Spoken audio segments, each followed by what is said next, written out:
Ogochukwu was just 10 years old when the village began to notice something unusual about her. Her beauty was evident in every part of her being, from her bright eyes that gleamed with innocence to her radiant skin that glowed like the sun. She wasn't just physically beautiful, but her kindness and hardworking nature made her beloved by everyone. She worked diligently without complaints, and every task she did seemed to be done with love. At such a young age, Ogochukwu already understood the value of helping others. She would assist her grandmother on the farm, gathering firewood and tending to crops. Her heart was full of care for her family and her community. Even the mothers of the village admired her, often talking about how mature and responsible she was for her age. But with beauty came the weight of unwanted attention. Ogochukwu's world was small, nestled in a quiet village where everyone knew each other, and trust was common. But some of the men she encountered made her uncomfortable. Even though they smiled and complimented her, she sensed something wasn't right. Their glances lingered too long, and their words carried a hidden meaning she could not yet understand. There were times when she would be asked to run errands for the elders in the village, and she could feel their eyes follow her. They would ask her to sit, to wait, and at times, their proximity felt too close. She knew that something wasn't quite right, and instinctively, she would move away. If she had to wait for her mother or grandmother, she would sit outside or visit an elderly neighbor to avoid being alone in their presence. Her mother never seemed to notice. She was too trusting, believing that no harm could come from people they had known for years. But Ogochukwu could feel it, the unease in the air, the discomfort in the way these men looked at her. Even when her mother scolded her for not waiting where she had been asked to, Ogochukwu remained silent, unwilling to explain what she couldn't fully comprehend. One day, while walking alongside her grandmother, she confessed her desire. "I want to be like the Virgin Mary," Ogochukwu said quietly. "I want to be pure, like the woman I've seen in church, always good and never hurt by anyone." Her grandmother nodded kindly, understanding the depth of her words. "You have goodness in your heart already, my child. The world will try to take it away from you, but stay true to yourself, and you will always be protected." As Ogochukwu grew older, the unwanted attention only intensified. When she reached 16, her beauty had blossomed even further. Her bright eyes and gentle smile captured the hearts of many young men, but Ogochukwu wasn't interested. She had already made up her mind to dedicate her life to God and become a nun. She believed this was her true calling, to live a life devoted to service and prayer. But fate had a different plan. It was one afternoon, as Ogochukwu was returning from her lessons, that she met Ebuka. He was tall, confident, and older than her by 10 years. A university graduate, Ebuka was different from the other men who had approached her. He wasn't pushy, instead, he respected her ambitions and admired her heart. He wasn't like the men who made her feel uncomfortable, he was kind and understanding, and Ogochukwu found herself drawn to him. At first, she resisted his advances. She was determined to stay on her path, to remain faithful to her dream of becoming a nun. But Ebuka was persistent. He would walk with her, talk to her, and share stories of his own struggles and dreams. Over time, Ogochukwu started to feel a connection. Despite her initial hesitations, she found herself growing fond of him. The two became friends, and as months passed, their bond deepened. Ebuka respected her choice to remain committed to her faith, and for a time, Ogochukwu believed that they could remain just friends. However, she couldn't deny the feelings that began to grow inside her. She realized that she had started to care for him more than she had intended. One day, Ebuka asked her what she wanted most in life. Ogochukwu hesitated before answering, her voice barely a whisper. "I want to be a nun, to serve God and help others." Ebuka smiled sadly but understood. He didn't pressure her, though he wanted her to reconsider. Despite their different paths, he supported her decision, hoping one day she would see that there was another way to fulfill her dreams. But as their relationship deepened, Ogochukwu started to question her own feelings. She knew she had to make a choice, one that would define the rest of her life. And when Ebuka proposed to her, she said yes, torn between the love she felt for him and the path she had set for herself. However, Ogochukwu's decision soon led her down a path of pain, and the happiness she once felt began to fade into something else entirely. Life after marriage was nothing like what Ogochukwu had imagined. Ebuka, the man who had once seemed so gentle and caring, became someone she barely recognized. At first, he was attentive, thoughtful, and full of love. But as time passed, his behavior changed. He began to come home late, smelling of alcohol and acting distant. At first, Ogochukwu told herself that he was simply stressed, that he would return to the man she had once known. But things didn't improve. "Why are you coming home so late?" she asked him one evening, her voice trembling with worry. Ebuka merely shrugged. "All men do this, Ogochukwu. It's just who we are. You can't change it." His dismissiveness hurt, but Ogochukwu still tried to hold on to the love she once believed in. Yet as his behavior grew worse, so did her sense of isolation.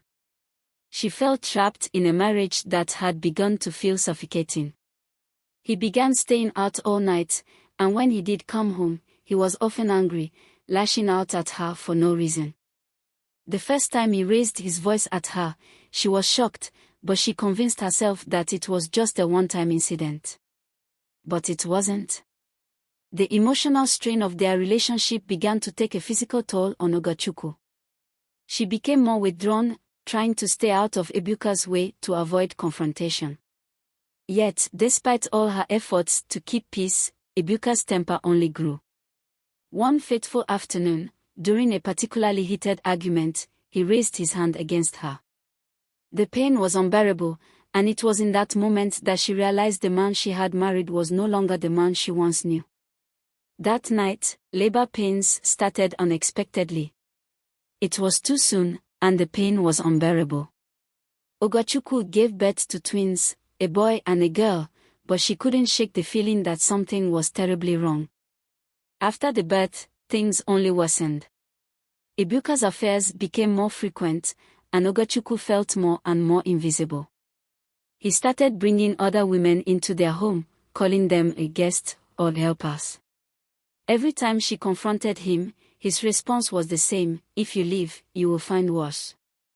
You have no idea what the world outside holds for you." Despite his constant manipulation, Ogochukwu knew she had to leave for the sake of her children. She couldn't endure the pain anymore. She packed her things in secret, leaving with her children in the middle of the night, knowing that the path ahead was uncertain, but Ogochukwu's journey from her old life to the unknown city of Abuja was filled with fear and uncertainty. After leaving Ebuka behind, she found herself wandering in a new world, alone with her children. There were moments when she doubted herself, when she thought about the choices she had made and whether leaving was the right decision. But in her heart, she knew there was no turning back. She had to start anew, for herself and for her children. Her first encounter in Abuja was anything but kind. The city, bustling and filled with strangers, overwhelmed her. It was on one of her first days there that she boarded a bus, hoping to find a place to stay and a job to support her family. The bus driver, who seemed kind at first, took a route she didn't expect, telling her that the bad road ahead would ruin his car. Naively, Ogochukwu agreed, not realizing that she was stepping into a dangerous situation. The driver took her to a secluded spot and assaulted her, leaving her feeling shattered and humiliated. Ogochukwu was devastated. She remembered Ebuka's words: "If you choose to leave, the outside world will treat you worse." Those words echoed in her mind, and for a moment, she felt she should have stayed in her painful marriage.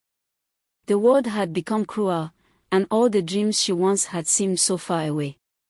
But even in that moment of despair, something deep within her refused to give up.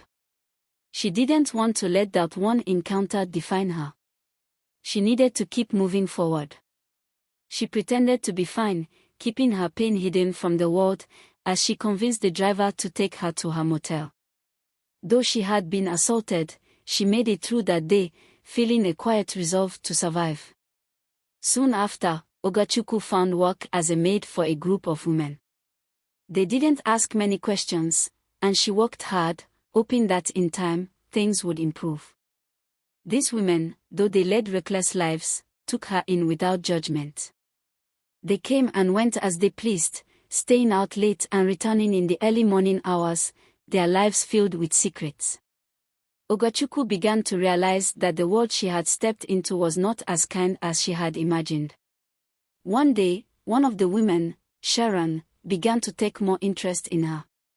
Sharon complimented her, telling her that she was beautiful, something Ogochukwu hadn't heard in a long time. It was the first time in a while that someone had recognized her worth outside of her struggles. Sharon taught Ogochukwu how to use her looks to get what she wanted, sharing stories of how she had navigated the world, and it wasn't long before Ogochukwu began to believe in herself again. Ogochukwu's beauty, something that had been a burden in her youth, now became her strength. She used it to get what she needed. In just a few months, she had managed to get her own house in Lagos and even started a small business. But despite her successes, her past still haunted her. The betrayal, the pain, and the self-doubt clung to her like shadows. She had come a long way, but deep down, she felt empty. The love she had once sought in relationships seemed so distant, and she was afraid to open herself up to it again. It was easier to trust in the material things, her house, her business, the cars. They were stable, reliable, and didn't hurt her. Then came Sigan. A charming Yoruba man who swept her off her feet, offering her the kind of love she had longed for. But just like Ebuka, Sigan started to show his true colors. At first, he was kind and caring, but soon, he began to ask for money, to manipulate her into giving more than she had. He reminded her of Ebuka, and soon, the patterns of her past repeated themselves. Ogochukwu had had enough. She threw Sigan out of her life, vowing never to let herself be deceived again. She wanted nothing more than to live with her children in peace, without the fear of being hurt again. It was around this time that the unexpected happened. A delivery man came to her house with a package she hadn't ordered. Confused, Ogochukwu opened the door, only to find that the man had already left. The package sat on her doorstep for 2 days before he returned to collect it. When she handed him the unopened package, he seemed genuinely grateful. This small act of kindness was the beginning of something new. The delivery man, Kingsley, started to visit her, first to thank her, then to get to know her. He treated her with a level of respect that she hadn't known in years. Kingsley wasn't like the others. He was patient, kind, and understanding. At first, Ogochukwu kept her distance, not wanting to trust anyone again. But Kingsley's persistence wore down her walls. He didn't rush her or try to manipulate her. He simply loved her for who she was. To test him, Ogochukwu played a prank, involving Sharon in a scheme to test his loyalty. Kingsley saw right through the act but didn't mind. He played along, proving to her that he was different. Over time, Ogochukwu began to believe in him, in the possibility of love without fear. Their relationship blossomed, and eventually, Kingsley proposed to her. Ogochukwu was still unsure, but with time, she realized that she had found someone who truly cared for her. They married, and though Ogochukwu still struggled with doubts from her past, Kingsley showed her every day that his love was real. Ogochukwu began therapy, slowly healing from the trauma that had defined so much of her life. The wounds she had carried for so long began to close, and she learned to trust again.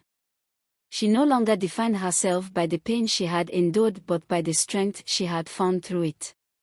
Ogochukwu's story teaches us that even in the face of unimaginable pain, there is always hope for healing and growth. The road to recovery is never easy, and it is filled with moments of doubt and struggle. But the strength to overcome comes from within, from the decision to move forward even when the world feels like it's against you. Ogochukwu learned that her worth was not defined by the circumstances of her past or the actions of those who sought to hurt her. She learned that true love comes from understanding, patience, and kindness, not manipulation or control. And most importantly, she learned that it's never too late to start again. Her journey was a painful one, but it also made her stronger, wiser, and more capable of building the life she had always deserved. The story of Ogochukwu is a reminder that we all have the power to rise above the hurt and create a future that is filled with love and peace, no matter where we start. We would be dropping animated movies soon. Please subscribe so you would be notified when we share it. Don't forget to share, like and comment. Your support keeps us going. Thank you.